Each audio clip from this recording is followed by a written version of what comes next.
2 Samuel അധ്യായം 1. സാവൂളിന്റെ മരണത്തിന് ശേഷം ദാവീദ് അമലേക്യരെ കീഴടക്കി മടങ്ങി വന്ന് സിക്ലാഗിൽ 2 ദിവസം പാർത്തു. 3-ാം ദിവസം സാവൂളിന്റെ പാളയത്തിൽ നിന്ന് ഒരാൾ വസ്ത്രം കീറിക്കൊണ്ടും തലയിൽ പൂഴി വാരിയിട്ടുകൊണ്ടും ദാവീദിന്റെ അടുക്കൽ വന്ന് സാഷ്ടാംഗം നമസ്കരിച്ചു. നീ എവിടെ നിന്ന് വരുന്നു എന്ന് ദാവീദ് ചോദിച്ചതിന്, ഇസ്രായേൽ പാളയത്തിൽ നിന്ന് ഞാൻ ഓടിപ്പോന്നിരിക്കുകയാണ് എന്ന് അവൻ മറുപടി നൽകി. ദാവീദ് വീണ്ടും ചോദിച്ചു, എന്തുണ്ടായി പറയൂ. അവൻ മറുപടി പറഞ്ഞു, നമ്മുടെ സൈന്യം തോറ്റോടി, ഒട്ടേറെ പേർ മരിച്ചു വീണു. സാവൂളും മകൻ യോനാഥാനും കൊല്ലപ്പെട്ടു. ദാവീദ് അവനോട് ചോദിച്ചു, സാവൂളും യോനാഥാനും മരിച്ചെന്ന് നീ എങ്ങനെ അറിഞ്ഞു? അവൻ പറഞ്ഞു, എതിർച്ചയാ ഞാൻ ഗിൽബോവ കുന്നിലെത്തി. അവിടെ സാവൂൾ കുന്തം ഊന്നി നിൽക്കുന്നതും ശത്രുക്കളുടെ രഥങ്ങളും കുതിരപ്പടയും അവന്റെ അടുത്തേക്ക് പാഞ്ഞു വരുന്നതും ഞാൻ കണ്ടു. അവൻ തിരിഞ്ഞു നോക്കിയപ്പോൾ എന്നെ കണ്ട് എന്നെ വിളിച്ചു. ഞാൻ വിളി കേട്ടു. അവൻ ചോദിച്ചു, നീ ആരാണ്? ഒരു അമലേക്യൻ, ഞാൻ മറുപടി പറഞ്ഞു. അവൻ എന്നോട് പറഞ്ഞു, വന്ന് എന്നെ കൊല്ലുക. ഞാനിതാ വേദന കൊണ്ട് നീറുന്നു, എൻ്റെ പ്രാണൻ വിട്ടുപോകുന്നില്ലല്ലോ. അപ്പോൾ ഞാൻ അടുത്തിയെന്ന് അവനെ വധിച്ചു. അവൻ വീണുപോയാൽ മരിക്കുമെന്ന് എനിക്ക് ഉറപ്പായിരുന്നു. അവൻ ധരിച്ചിരുന്ന കിരീടവും തോൾവളയും ഞാൻ എടുത്തു. ഇതാ അവ അങ്ങയുടെ അടുക്കൽ ഞാൻ കൊണ്ടുവന്നിരിക്കുന്നു. അപ്പോൾ ദാവീദ് ദുഃഖാതിരേകത്താൽ വസ്ത്രം കീറി. കൂടെയുള്ളവരും അങ്ങനെ ചെയ്തു. സാവൂളും മകൻ യോനാഥാനും കർത്താവിന്റെ ജനമായ ഇസ്രായേൽ കുടുംബാംഗങ്ങളും യുദ്ധത്തിൽ കൊല്ലപ്പെട്ടതിനാൽ അവർ ദുഃഖിച്ച് വിലപിക്കുകയും സന്ധ്യ വരെ ഉപവസിക്കുകയും ചെയ്തു. വിവരം പറഞ്ഞ യുവാവിനോട്, നീ എവിടെ നിന്ന് വരുന്നു എന്ന് ദാവീദ് ചോദിച്ചതിന്, ഇവിടെ വന്ന് പാർക്കുന്ന ഒരു അമലേക്യൻ എന്നവൻ ഉത്തരം നൽകി. ദാവീദ് അവനോട് ചോദിച്ചു, കർത്താവിന്റെ അഭിഷിക്തനെ വധിക്കാൻ കൈനീട്ടുന്നതിന് നീ എങ്ങനെ ധൈര്യപ്പെട്ടു? ദാവീദ് സേവകരിൽ ഒരുവനെ വിളിച്ച് അവനെ കൊന്നുകളയുക എന്ന് ആജ്ഞാപിച്ചു. അവൻ ആ അമലേക്യനെ വധിച്ചു. ദാവീദ് അമലേക്യനോട് പറഞ്ഞു, നിന്റെ രക്തത്തിന് ഉത്തരവാദി നീ തന്നെ. കർത്താവിന്റെ അഭിഷിക്തനെ ഞാൻ കൊന്നുവെന്ന് നിന്റെ വായ്കൊണ്ട് തന്നെ നീ നിനക്കെതിരെ സാക്ഷ്യം പറഞ്ഞുവല്ലോ. സാവൂളിനെയും മകൻ യോനാഥാനെയും കുറിച്ച് ദാവീദ് ഒരു വിലാപഗാനം പാടി. യൂദാജനങ്ങളെ അത് പഠിപ്പിക്കണമെന്ന് ആജ്ഞാപിക്കുകയും ചെയ്തു. യാഷാറിന്റെ പുസ്തകത്തിൽ ഇത് രേഖപ്പെടുത്തിയിരിക്കുന്നു. ഇസ്രായേലേ, നിന്റെ മഹത്വം നിന്റെ ഗിരികളിൽ നിഹിതമായി. ശക്തന്മാർ നിപതിച്ചതെങ്ങനെ? ഗത്തിൽ ഇത് പറയരുത്. അഷ്കലോൻ തെരുവുകളിൽ ഇത് പ്രസിദ്ധമാക്കരുത്. ഫിലിസ്ത്യപുത്രിമാർ സന്തോഷിക്കാതിരിക്കാനും വിജാതീയപുത്രിമാർ ആർപ്പിടാതിരിക്കാനും തന്നെ. ഗിൽബോവ പർവ്വതങ്ങളെ, നിങ്ങളിൽ മഞ്ഞോ മഴയോ പെയ്യാതിരിക്കട്ടെ. നിങ്ങളുടെ നിലങ്ങൾ ഫലശൂന്യമാകട്ടെ. എന്തെന്നാൽ അവിടെയല്ലോ ശക്തന്മാരുടെ പരിച അവഹേളിക്കപ്പെട്ടത്. അവിടെയല്ലോ സാവൂളിന്റെ പരിച എണ്ണ പുരട്ടാതെ കിടന്നത്. നിഹതന്മാരുടെ രക്തത്തിൽ നിന്നും ശക്തന്മാരുടെ മേധസ്സിൽ നിന്നും യോനാഥാന്റെ വില്ല് പിന്തിരിഞ്ഞില്ല. സാവൂളിന്റെ വാൾ വൃഥാ പിൻവാങ്ങിയില്ല. സാവൂളും യോനാഥാനും പ്രിയരും പ്രാണപ്രിയരും. ജീവിതത്തിലും മരണത്തിലും അവർ വേർപിരിഞ്ഞില്ല. കഴുകനേക്കാൾ വേഗമുള്ളവർ, സിംഹത്തെക്കാൾ ബലമുള്ളവർ. ഇസ്രായേൽ പുത്രിമാരെ, സാവൂളിനെ ചൊല്ലി കരയുവിൻ.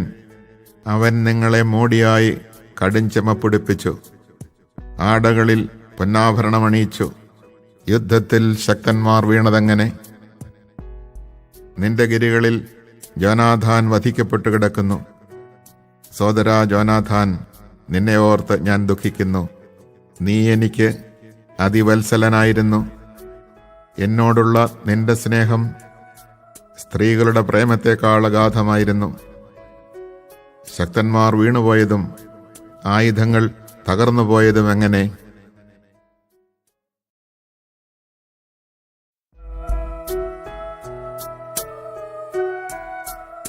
2 സാമുവേൽ അധ്യായം 2.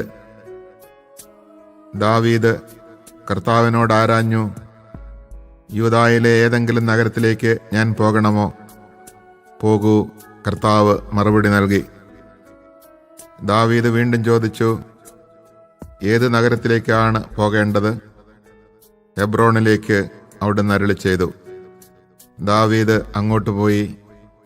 ജസ്രയേൽക്കാരി അഹിനോവാം, കാർമൽക്കാരൻ നാബാലിന്റെ വിധവ അബിഗായിൽ എന്നീ 2 ഭാര്യമാരും അവനോടൊപ്പമുണ്ടായിരുന്നു.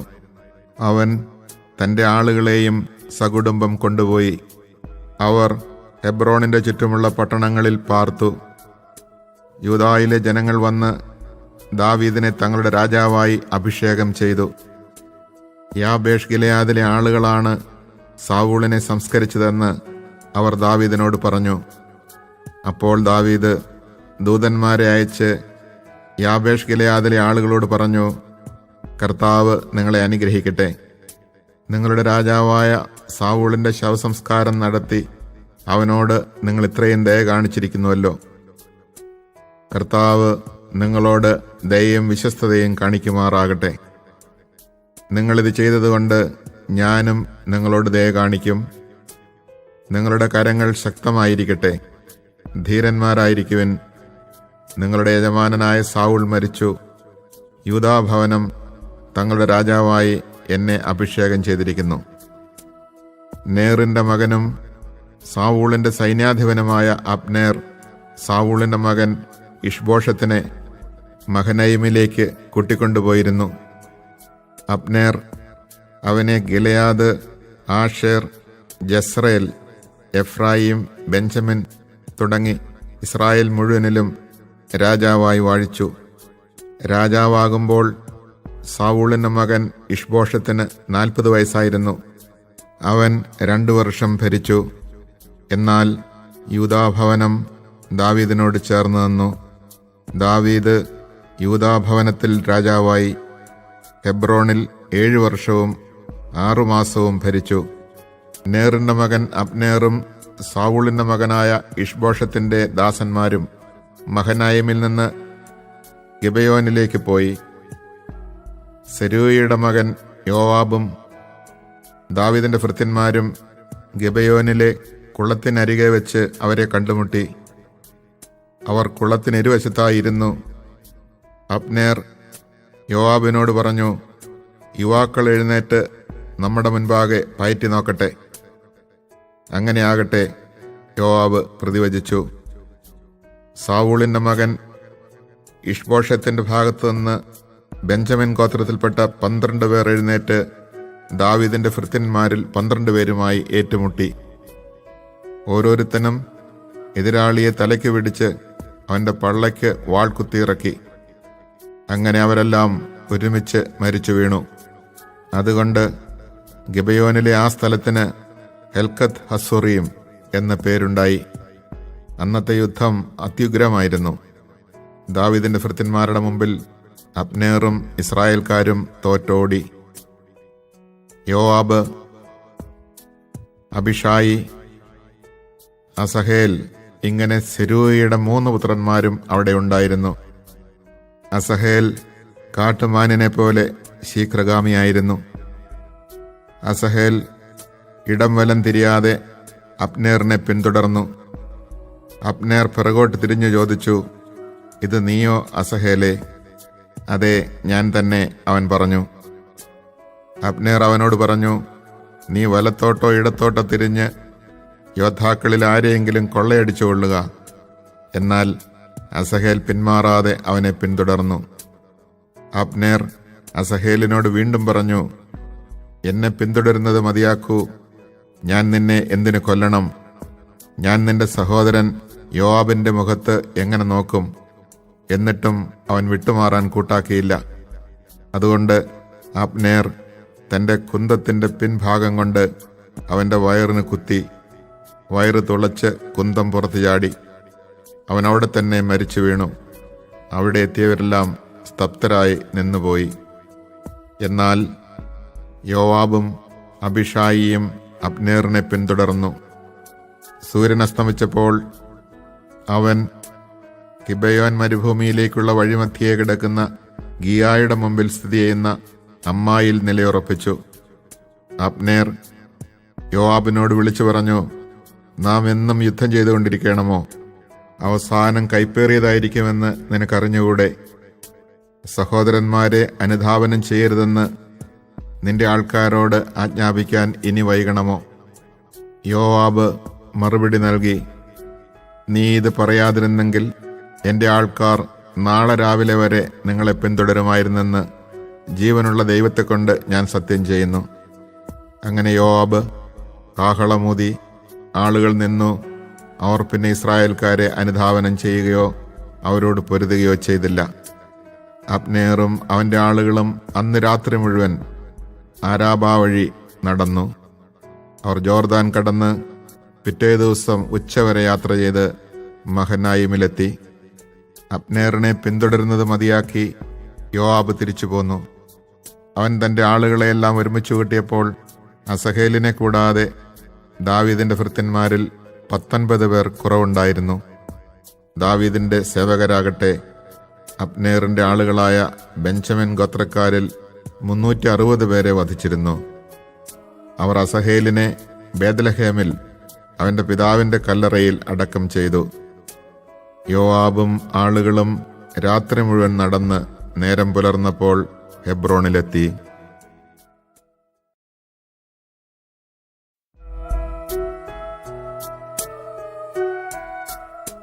2 സാമുവേൽ അധ്യായം 3. സാവൂളിന്റെ ഭവനവും ദാവീദിന്റെ ഭവനവും തമ്മിൽ നീണ്ട യുദ്ധം നടന്നു. ദാവീദ് മേൽക്കുമേൽ ശക്തി പ്രാപിച്ചു. സാവൂളിന്റെ കുടുംബമോ അടിക്കടി ക്ഷയിച്ചു വന്നു. ദാവീദിന് ഹെബ്രോണിൽ വെച്ച് പുത്രന്മാർ ജനിച്ചു. ജസ്രയേൽക്കാരി അഹിനോവാമിൽ ജനിച്ച അമ്നോണായിരുന്നു ഒന്നാമൻ. കാർമൽക്കാരൻ നാബാലിന്റെ വിധവയായിരുന്ന അബിഗായിലിൽ ജനിച്ച ഖിലയാബ് രണ്ടാമനും.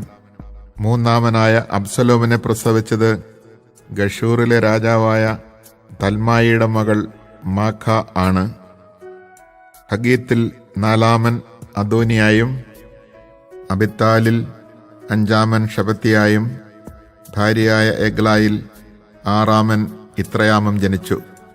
ഇവരാണ് ഹെബ്രോണിൽ വെച്ച് ദാവീദിന് ജനിച്ച പുത്രന്മാർ. സാവൂളിന്റെ കുടുംബവും ദാവീദിന്റെ കുടുംബവും തമ്മിൽ യുദ്ധം നടന്നുകൊണ്ടിരിക്കെ അബ്നേർ സാവൂളിന്റെ കുടുംബത്തിൽ പ്രാബല്യം നേടിക്കൊണ്ടിരുന്നു. സാവൂളിന് ഒരു ഉപനാരി ഉണ്ടായിരുന്നു. അവൾ അയ്യായുടെ മകൾ റിസ്പ ആയിരുന്നു. ഇഷ്ബോഷത്ത് അബ്നേറിനോട് ചോദിച്ചു, നീ എൻ്റെ പിതാവിൻ്റെ ഉപനാരിയുമായി ശയിച്ചതെന്തിന്? അപ്പോൾ അബ്നേർ ക്രൂദ്ധനായി പറഞ്ഞു, ഞാൻ യൂദാപക്ഷത്തെ ഒരു നായാണെന്ന് നീ കരുതുന്നുവോ? നിന്റെ പിതാവായ സാവൂളിന്റെ ഭവനത്തോടും സഹോദരന്മാരോടും സ്നേഹിതന്മാരോടും ഇന്നോളം ഞാൻ വിശ്വസ്തത പുലർത്തി. ദാവീദിന്റെ പിടിയിൽപ്പെടാതെ ഞാൻ നിന്നെ രക്ഷിച്ചു. എന്നിട്ടും സ്ത്രീ സംബന്ധമായ കുറ്റം എന്നിൽ ആരോപിക്കുന്നുവോ?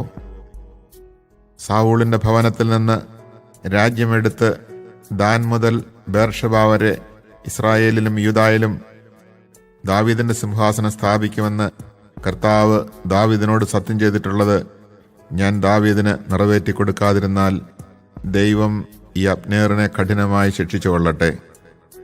അബ്നേറിനെ അത്യധികം ഭയപ്പെട്ടതുകൊണ്ട് ഇഷ്ബോഷത്തിന് ഒരു വാക്കുപോലും മറുപടി പറയാൻ കഴിഞ്ഞില്ല. ഹെബ്രോണിൽ ദാവീദിന്റെ അടുക്കലേക്ക് ദൂതന്മാരെ അയച്ച് അബ്നേർ അറിയിച്ചു, ദേശം ആർക്കുള്ളത്? എന്നോട് ഉടമ്പടി ചെയ്യുക. ഇസ്രായേൽ മുഴുവനെയും നിന്റെ പക്ഷത്ത് കൊണ്ടുവരുന്നതിന് ഞാൻ സഹായിക്കാം. ദാവീദ് മറുപടി പറഞ്ഞു, കൊള്ളാം, ഞാൻ ഉടമ്പടി ചെയ്യാം. പക്ഷേ ഒരു വ്യവസ്ഥ, എന്നെ കാണാൻ വരുമ്പോൾ സാവൂളിന്റെ മകൾ മിഖാലിനെ ആദ്യം തന്നെ കൂട്ടിക്കൊണ്ടുവരണം. അനന്തരം ദാവീദ് സാവൂളിന്റെ മകൻ ഇഷ്ബോഷത്തിനോട് ദൂതന്മാരെ അയച്ചു പറഞ്ഞു, എൻ്റെ ഭാര്യ മിഖാലിനെ തിരിച്ചു തരിക. 100 ഫിലിസ്ത്യരുടെ അഗ്രചർമ്മം കൊടുത്താണ് ഞാൻ അവളെ പരിഗ്രഹിച്ചത്. ഇഷ്ബോഷത്ത് ആളയച്ച് ലായിഷിന്റെ മകനും മിഖാലിന്റെ ഭർത്താവുമായ ഫൽത്തിയേലിന്റെ അടുക്കൽ നിന്ന് അവളെ മടക്കി വരുത്തി. അവളുടെ ഭർത്താവ് കരഞ്ഞുകൊണ്ട് ബഹുറീം വരെ പിന്നാലെ ചെന്നു. അബ്നേർ അവനോട് മടങ്ങിപ്പോകൂ എന്ന് പറഞ്ഞു. അവൻ മടങ്ങിപ്പോയി. അബ്നേർ ഇസ്രായേൽ ശ്രേഷ്ഠന്മാരോട് സംസാരിച്ചു.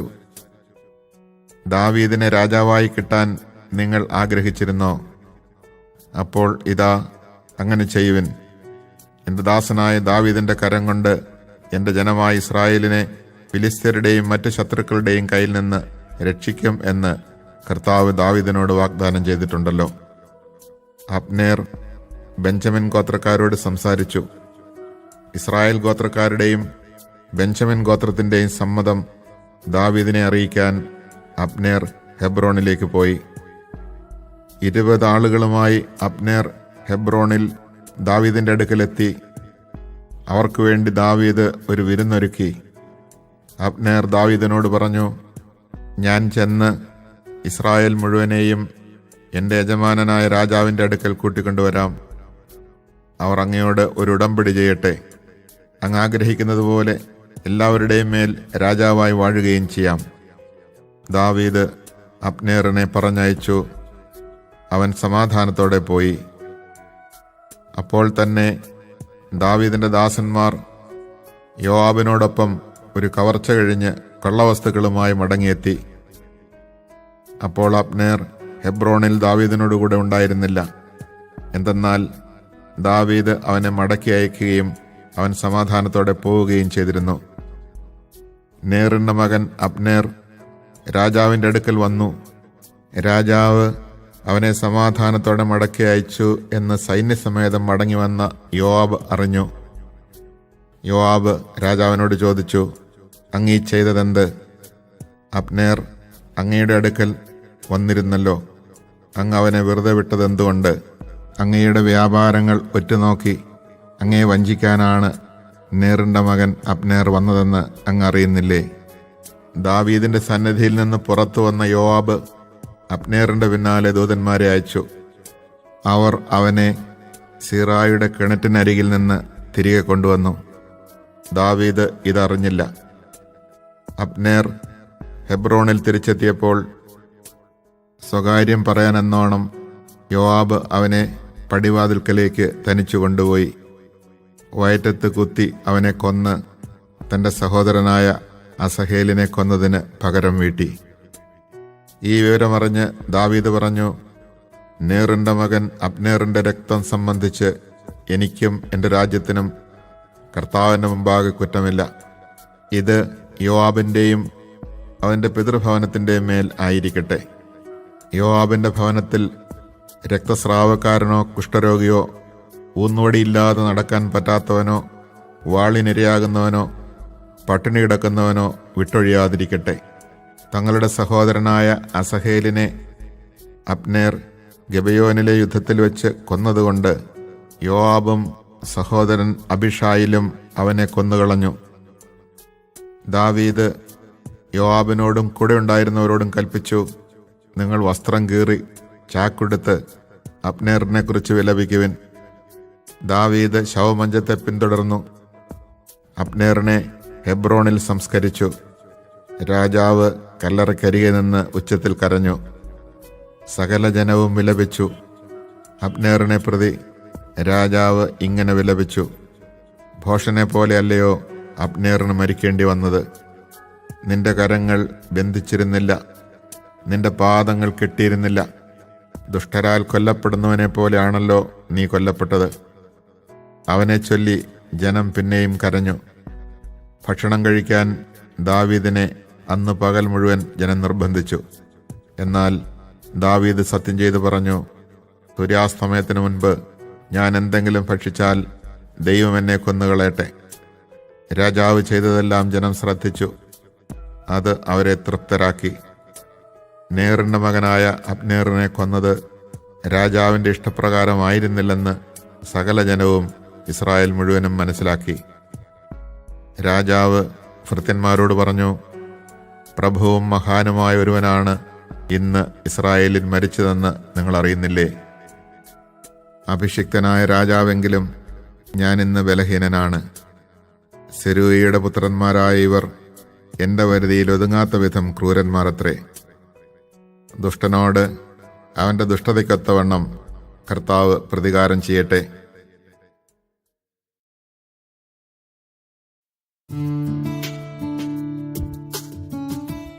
രണ്ട് സാമുവേൽ അധ്യായം 4. അബ്നേർ ഹെബ്രോണിൽ വെച്ച് മരിച്ചെന്ന് കേട്ടപ്പോൾ സാവൂളിൻ്റെ മകൻ ഇഷ്ബോഷത്ത് നഷ്ടധൈര്യനായി. ഇസ്രായേൽ മുഴുവൻ അമ്പരന്നു. സാവൂളിൻ്റെ മകന് 2 കൊള്ളത്തലവന്മാരുണ്ടായിരുന്നു, ബാനായും റേഖാബും. ബറോത്തിൽ നിന്നുള്ള ബെഞ്ചമിൻ ഗോത്രക്കാരനായ റിമ്മോന്റെ പുത്രന്മാരായിരുന്നു ഇവർ. ബറോത്ത് ബെഞ്ചമിന്റെ ഭാഗമായി കരുതപ്പെടുന്നു. ബറോത്യർ ഗിത്തയീമിലേക്ക് ഓടിപ്പോയി ഇന്ന് വരെ അവിടെ പരദേശികളായി വസിക്കുന്നു. സാവൂളിന്റെ മകൻ ജോനാഥാന് മുടന്തനായി തീർന്ന ഒരു പുത്രനുണ്ടായിരുന്നു. സാവൂളിനെയും ജോനാഥാനെയും കുറിച്ചുള്ള വാർത്ത ജസ്രയേലിൽ നിന്നെത്തുമ്പോൾ അവൻ 5 വയസ്സുണ്ടായിരുന്നു. അവൻ്റെ വളർത്തമ്മ അവനെയും എടുത്തുകൊണ്ട് ഓടി. അവൾ തിടുക്കത്തിൽ ഓടവേ അവൻ വീണ് 2 കാലിലും മുടന്തുണ്ടായി. മെഫിബോഷത്ത് എന്നായിരുന്നു അവൻ്റെ പേര്. ബറോത്യനായ റിമ്മോന്റെ പുത്രന്മാരായ റേഖാബും ബാനായും ഇഷ്ബോഷത്തിന്റെ അടുക്കിലേക്ക് പുറപ്പെട്ടു. ഉച്ചയായപ്പോഴേക്കും അവർ അവൻ്റെ വീട്ടിലെത്തി. അവൻ വിശ്രമിക്കുകയായിരുന്നു. വാതിൽക്കൽ ഗോതമ്പ് പാറ്റിക്കൊണ്ടിരുന്ന സ്ത്രീ മയക്കം പിടിച്ച് ഉറങ്ങിപ്പോയതുകൊണ്ട് റേഖാബും സഹോദരൻ ബാനായും വീട്ടിനുള്ളിലേക്ക് പതുങ്ങിക്കടന്നു. അവർ വീട്ടിനുള്ളിൽ പ്രവേശിക്കുമ്പോൾ ഇഷ്ബോഷത്ത് ഉറക്കറയിൽ കിടക്കുകയായിരുന്നു. അവർ അവനെ വെട്ടിക്കൊന്നു. മുറിച്ചെടുത്ത തലയുമായി അവർ രാത്രി മുഴുവൻ അരാബായിലൂടെ യാത്ര ചെയ്തു. അവർ ഇഷ്ബോഷത്തിന്റെ തല ഹെബ്രോണിൽ ദാവീദിന്റെ മുമ്പിൽ കൊണ്ടുവന്ന് രാജാവിനോട് പറഞ്ഞു, നിന്നെ വധിക്കാൻ ശ്രമിച്ച നിന്റെ ശത്രുവായ സാവൂളിന്റെ മകൻ ഇഷ്ബോഷത്തിന്റെ തല ഇതാ. ഇന്ന് എൻ്റെ യജമാനനായ രാജാവിന് വേണ്ടി കർത്താവ് സാവൂളിനോടും അവൻ്റെ സന്തതിയോടും പ്രതികാരം ചെയ്തിരിക്കുന്നു. എന്നാൽ ദാവീദ് ബറോത്തിനായ റിമ്മോന്റെ മക്കൾ റേഖാബിനോടും ബാനായോടും പറഞ്ഞു, എന്നെ സകല വിപത്തുകളിൽ നിന്ന് രക്ഷിച്ച ജീവിക്കുന്ന കർത്താവാണേ, സദ്വാർത്ഥ എന്ന ഭാവത്തിൽ ഇതാ സാവൂൾ മരിച്ചിരിക്കുന്നു എന്ന് എന്നോട് പറഞ്ഞവനെ ഞാൻ സിക്ലാഗിൽ വെച്ച് കൊന്നുകളഞ്ഞു. ഇതായിരുന്നു അവൻ്റെ ശുഭവാർത്തയ്ക്കുള്ള എൻ്റെ പ്രതിഫലം. സ്വഭവനത്തിൽ ഉറങ്ങിക്കിടന്ന ഒരു നീതിമാനെ കൊന്നുകളഞ്ഞ ദുഷ്ടന്മാരോട് ഞാൻ എത്രയധികം പ്രതികാരം ചെയ്യുകയില്ല. അവൻ്റെ രക്തത്തിന് ഞാൻ പകരം വീട്ടി നിങ്ങളെ ഭൂമുഖത്ത് നിന്ന് തുടച്ചു കളയാതിരിക്കുമോ? ദാവീദ് തൻ്റെ സേവകരോട് കൽപ്പിച്ചു. അവർ അവരെ കൊന്ന് കൈകാലുകൾ മുറിച്ചെടുത്ത് ഹെബ്രോണിലെ കുളത്തിനരികെ അവരെ തൂക്കി. എന്നാൽ ഇഷ്ബോഷത്തിന്റെ തല അവർ ഹെബ്രോണിൽ അബ്നേറിന്റെ കല്ലറയിൽ അടക്കം ചെയ്തു.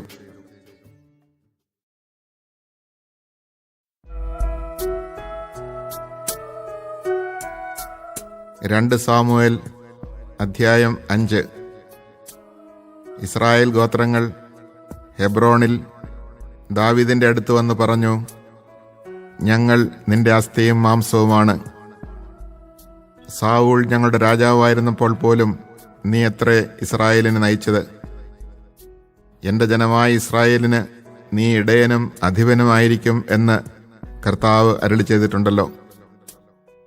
ഇസ്രായേലിലെ ശ്രേഷ്ഠന്മാർ ഹെബ്രോണിൽ രാജാവിൻ്റെ അടുത്ത് വന്നു. ദാവീദ് രാജാവ് അവിടെ വച്ച് കർത്താവിൻ്റെ സന്നിധിയിൽ അവരുമായി ഉടമ്പടി ചെയ്തു. ഇസ്രായേലിൻ്റെ രാജാവായി ദാവീദിനെ അവർ അഭിഷേകം ചെയ്തു. ഭരണമേൽക്കുമ്പോൾ ദാവീദിന് 30 വയസ്സായിരുന്നു. അവൻ 40 വർഷം ഭരിച്ചു. ഹെബ്രോണിൽ യൂദായെ 7 വർഷവും 6 മാസവും അവൻ ഭരിച്ചു. ജെറുസലമിൽ ഇസ്രായേലിനെയും യൂദായെയും 33 വർഷവും.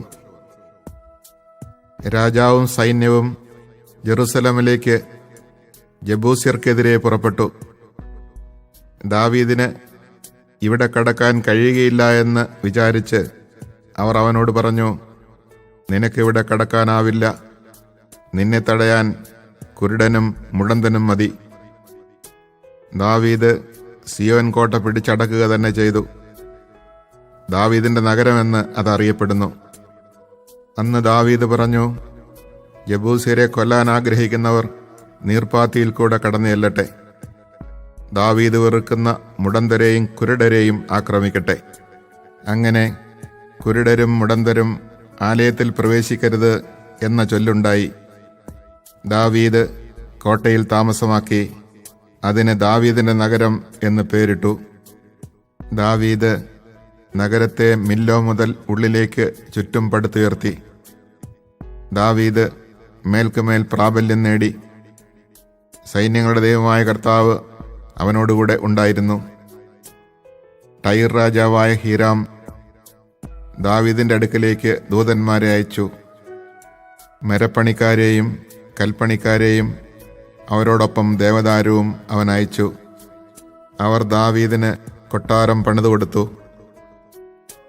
കർത്താവ് ഇസ്രായേലിന്റെ രാജത്വം തന്നിൽ സ്ഥിരപ്പെടുത്തിയെന്നും അവിടുത്തെ ജനമായ ഇസ്രായേലിനു വേണ്ടി തന്റെ രാജത്വം അവിടുന്ന് ഉന്നതമാക്കിയെന്നും ദാവീദ് ഗ്രഹിച്ചു. ഹെബ്രോണിൽ നിന്ന് വന്നതിന് ശേഷം ദാവീദ് ജെറുസലമിൽ നിന്ന് കൂടുതൽ ഉപനാരികളെയും ഭാര്യമാരെയും സ്വീകരിച്ചു. അവന് കൂടുതൽ പുത്രീപുത്രന്മാർ ജനിക്കുകയും ചെയ്തു. ജെറുസലമിൽ വെച്ച് അവന് ജനിച്ചവർ ഇവരാണ്: ഷമ്മുവ, ഷോബാബ്, നാഥാൻ, സോളമൻ, ഇബ്ഹാർ, എലിഷുവ, നെഫഹ്, ജാഫിയ, എലിഷാമ, എലിയാദ, എലിഫലത്ത്. ഇസ്രായേലിന്റെ രാജാവായി ദാവീദ് അഭിഷേകം ചെയ്യപ്പെട്ടുവെന്ന് കേട്ടപ്പോൾ ഫിലിസ്ത്യർ അവനെതിരെ പുറപ്പെട്ടു. അത് കേട്ട് ദാവീദ് കോട്ടയ്ക്കുള്ളിൽ അഭയം പ്രാപിച്ചു. ഫിലിസ്ത്യർ റഫായിൻ താഴ്വരയിൽ പാളയമടിച്ചു. ദാവീദ് കർത്താവിനോട് ആരാഞ്ഞു, ഫിലിസ്ത്യർക്കെതിരെ ഞാൻ പുറപ്പെടണമോ? അവരെ അങ്ങ് എൻ്റെ കയ്യിൽ ഏൽപ്പിച്ചു തരുമോ? പുറപ്പെടുക, ഫിലിസ്ത്യരെ തീർച്ചയായും ഞാൻ നിന്റെ കയ്യിൽ ഏൽപ്പിക്കും. കർത്താവ് ദാവീദിനോട് അരുളി ചെയ്തു. ദാവീദ് ബാൽ പെരാസിമിൽ വെച്ച് അവരെ തോൽപ്പിച്ചു. വെള്ളച്ചാട്ടം പോലെ കർത്താവ് എൻ്റെ ശത്രുക്കളെ എൻ്റെ മുമ്പിൽ ചിതറിച്ചു എന്ന് അവൻ പറഞ്ഞു. അതുകൊണ്ട് ആ സ്ഥലത്തിന് ബാൽ പെരാസിം എന്ന് പേരുണ്ടായി. ഫിലിസ്ത്യർ തങ്ങളുടെ വിഗ്രഹങ്ങൾ അവിടെ ഉപേക്ഷിച്ചു.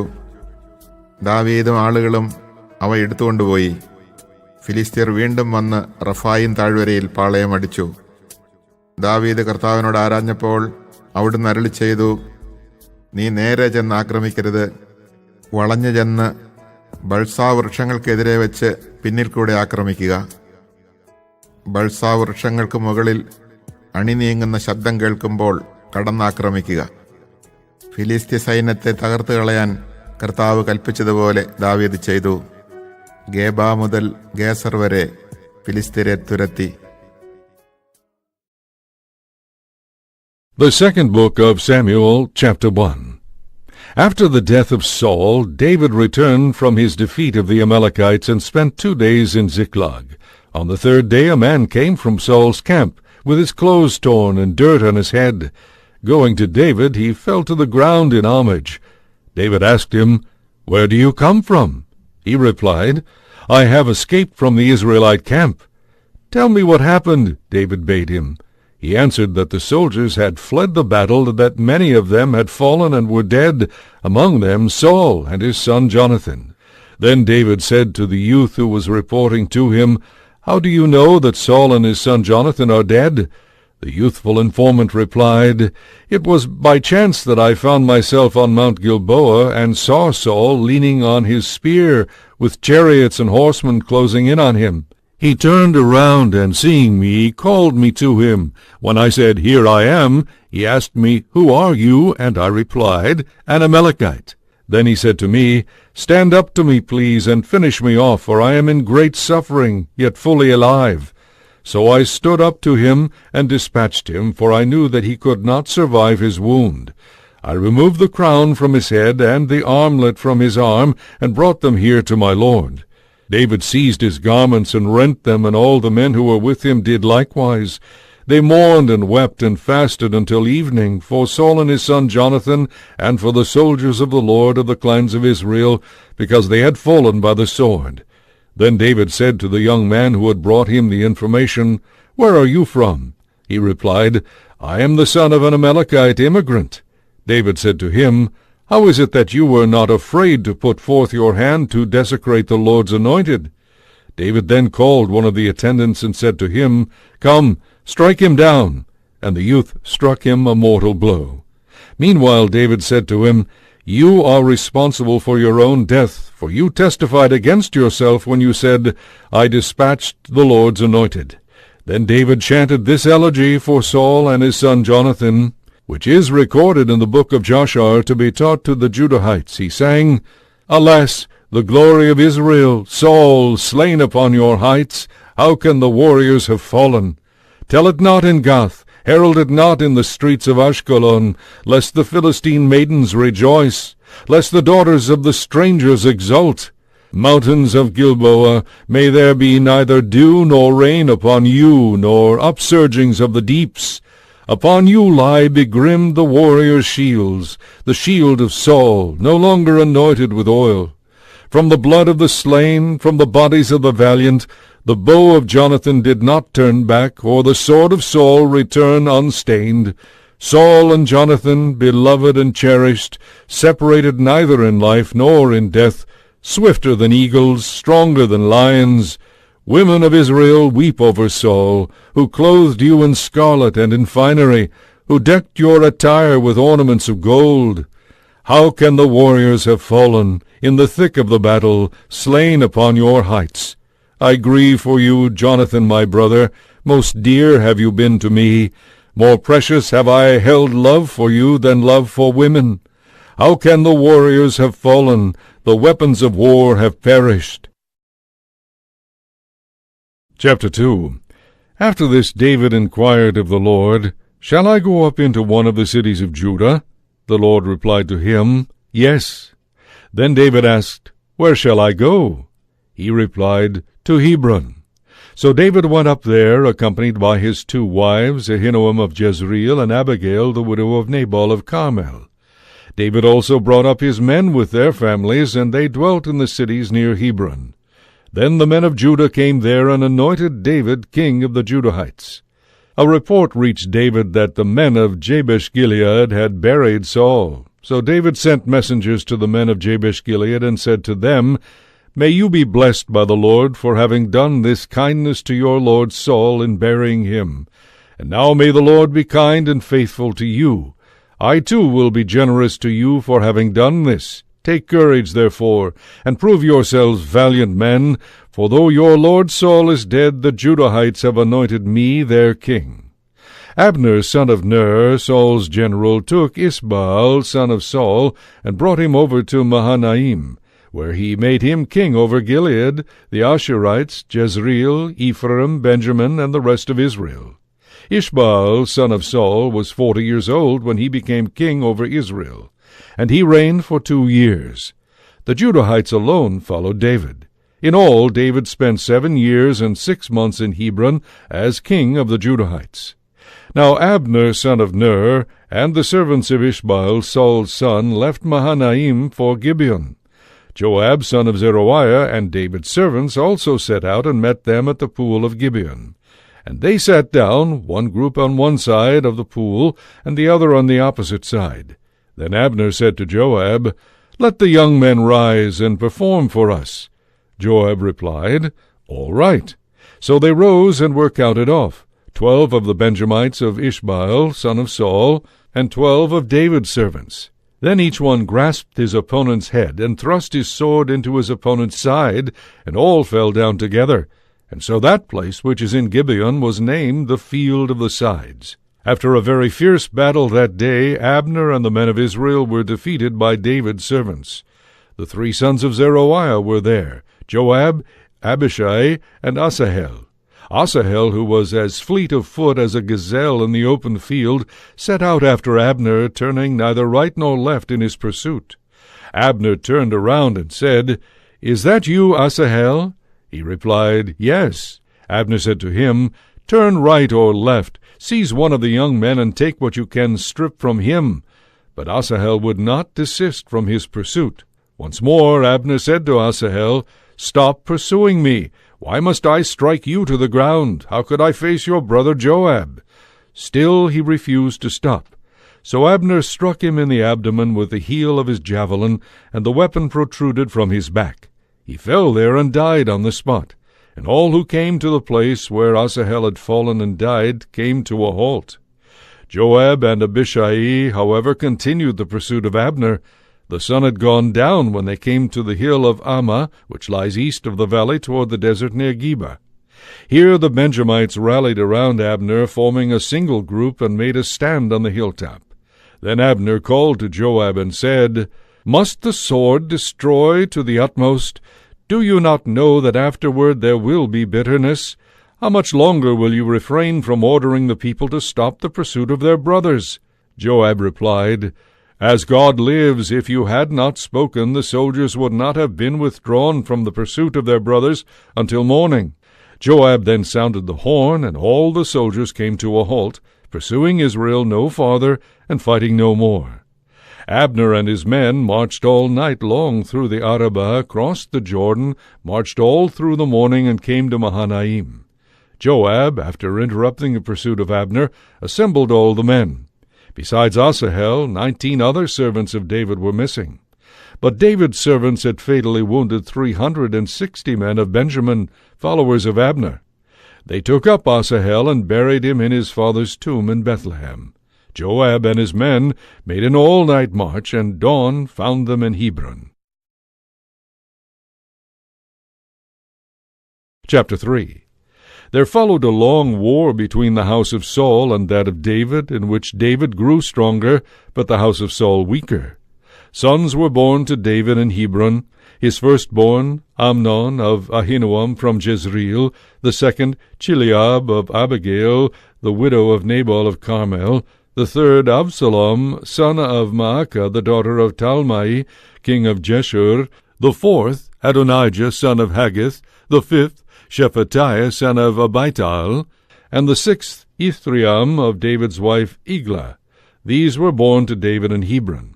During the war between the house of Saul and that of David, Abner was gaining power in the house of Saul. Now Saul had had a concubine, Rizpah, the daughter of Aiah. And Ishbaal, son of Saul, said to Abner, "Why have you been intimate with my father's concubine?" Enraged at the words of Ishbaal, Abner said, "Am I a dog's head in Judah? At present I am doing a kindness to the house of your father Saul, to his brothers and his friends, by keeping you out of David's clutches. Yet this day you charge me with a crime involving a woman. May God do thus and so to Abner if I do not carry out for David what the Lord swore to him, that is, take away the kingdom from the house of Saul, and establish the throne of David over Israel and over Judah from Dan to Beersheba." In his fear of Abner, Ishbaal was no longer able to say a word to him. Then Abner sent messengers to David in Telam, where he was at the moment, to say, "Make an agreement with me, and I will aid you by bringing all Israel over to you." He replied, "Very well, I will make an agreement with you, but one thing I require of you. You must not appear before me unless you bring back Michal, Saul's daughter, when you come to present yourself to me." At the same time David sent messengers to Ishbaal, son of Saul, to say, "Give me my wife Michal, whom I espoused by paying 100 Philistine foreskins." Ishbaal sent for her, and took her away from her husband Paltiel, son of Laish, who followed her weeping as far as Bahurim. But Abner said to him, "Go back," and he turned back. Abner then said in discussion with the elders of Israel, "For a long time you have been seeking David as your king. Now take action, for the Lord has said of David, 'By my servant David I will save my people Israel from the grasp of the Philistines and from the grasp of all their enemies.'" Abner also spoke personally to Benjamin, and then went to make his own report to David in Hebron concerning all that would be agreeable to Israel and to the whole house of Benjamin. When Abner, accompanied by 20 men, came to David in Hebron, David prepared a feast for Abner and for the men who were with him. Then Abner said to David, I will now go to assemble all Israel for my lord the king, that they may make an agreement with you. You will then be king over all whom you wish to rule. So David bade Abner farewell, and he went away in peace. Just then David's servants and Joab were coming in from an expedition, bringing much plunder with them. Abner, having been dismissed by David, was no longer with him in Hebron, but had gone his way in peace. When Joab and the whole force he had with him arrived, he was informed, Abner, son of Ner, came to David. He has been sent on his way in peace. So Joab went to the king and said, What have you done? Abner came to you. Why did you let him go peacefully on his way? Are you not aware that Abner came to deceive you and to learn the ins and outs of all that you are doing? Joab then left David, and without David's knowledge sent messengers after Abner, who brought him back from the cistern of Sirah. When Abner returned to Hebron, Joab took him aside within the city gate as though to speak with him privately. There he stabbed him in the abdomen, and he died in revenge for the killing of Joab's brother Asahel. Later David heard of it and said, Before the Lord I and my kingdom are forever innocent. May the full responsibility for the death of Abner, son of Ner, be laid to Joab and to all his family. May the men of Joab's family never be without one suffering from a discharge, or a leper, or one unmanly, one falling by the sword, or one in need of bread. Joab and his brother Abishai had lain in wait for Abner, because he killed their brother Asahel in battle at Gibeon. Then David said to Joab and to all the people who were with him, Rend your garments, gird yourselves with sackcloth, and mourn over Abner. King David himself followed the bier. When they had buried Abner in Hebron, the king wept aloud at the grave of Abner, and the people also wept. And the king sang this elegy over Abner, Would Abner have died like a fool? Your hands were not bound with chains, nor your feet placed in fetters. As men fall before the wicked, you fell. And all the people continued to weep for him. Then they went to console David with food while it was still day. But David swore, May God do thus and so to me if I eat bread or anything else before sunset. All the people noted this with approval, just as they were pleased with everything that the king did. So on that day all the people and all Israel came to know that the king had no part in the killing of Abner son of Ner. The king then said to his servants, You must recognize that a great general has fallen today in Israel. Although I am the anointed king, I am weak this day, and these men, the sons of Zeruiah, are too ruthless for me. May the Lord requite the evildoer in accordance with his evil deed. Chapter 4. When Ishbaal, son of Saul, heard that Abner had died in Hebron, he ceased to resist, and all Israel was alarmed. Ishbaal, son of Saul, had 2 company leaders named Baanah and Rechab, sons of Rimmon the Beerothite, of the tribe of Benjamin. Beeroth, too, was ascribed to Benjamin. The Beerothites fled to Gittaim, where they have been resident aliens to this day.